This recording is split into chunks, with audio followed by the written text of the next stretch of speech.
What's up, Planeteers? Here in Orlando at the annual Home and Garden Convention. Going to be doing some awesome speaking later. But Greener Solutions, the new company that I'm with, we've got our own booth set up here.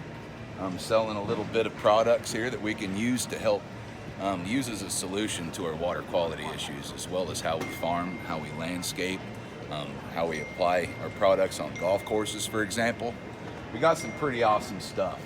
You know, and what I love about this company is its exclusive rights in the state of Florida to sell biofeed. With biofeed, you've got an amino carbon technology.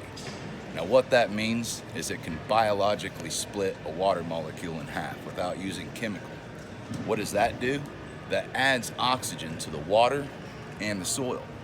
So basically, you're giving all the little homies that we can't see under the earth, all of those microbes and microorganisms, you're giving them oxygen so they can work harder.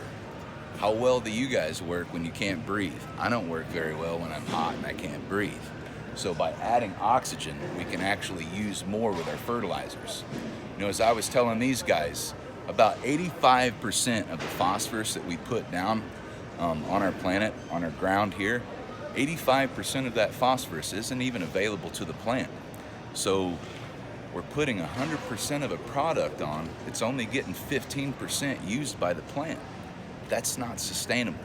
That's also why we end up with so much phosphorus in the ground, leading to our water tables, leading to our streams, leading to our oceans, why we're seeing so much algae blooms. The blue-green algae blooms especially, phosphorus.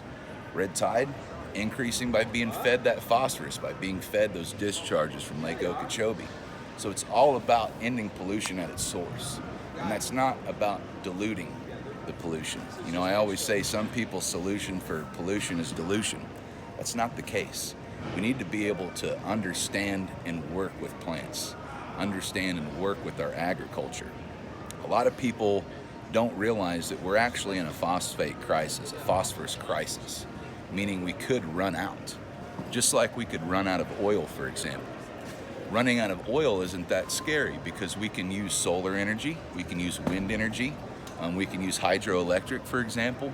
We don't have to rely just on fossil fuels. However, there's no replacing phosphorus, the element, that same element that makes up our DNA, makes up the membranes in our cells, makes up the ATP process for plants and animals, which is basically energy production. We can't just do away with phosphorus. So we have to make sure we're utilizing all 100%.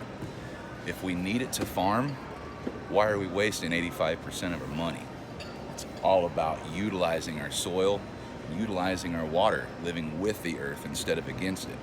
I hope you guys catch a little video on my talk. We're going to be talking about implementing some agroforestry techniques, alley cropping, all kinds of cool stuff that you guys are going to learn about. Love you, dudes.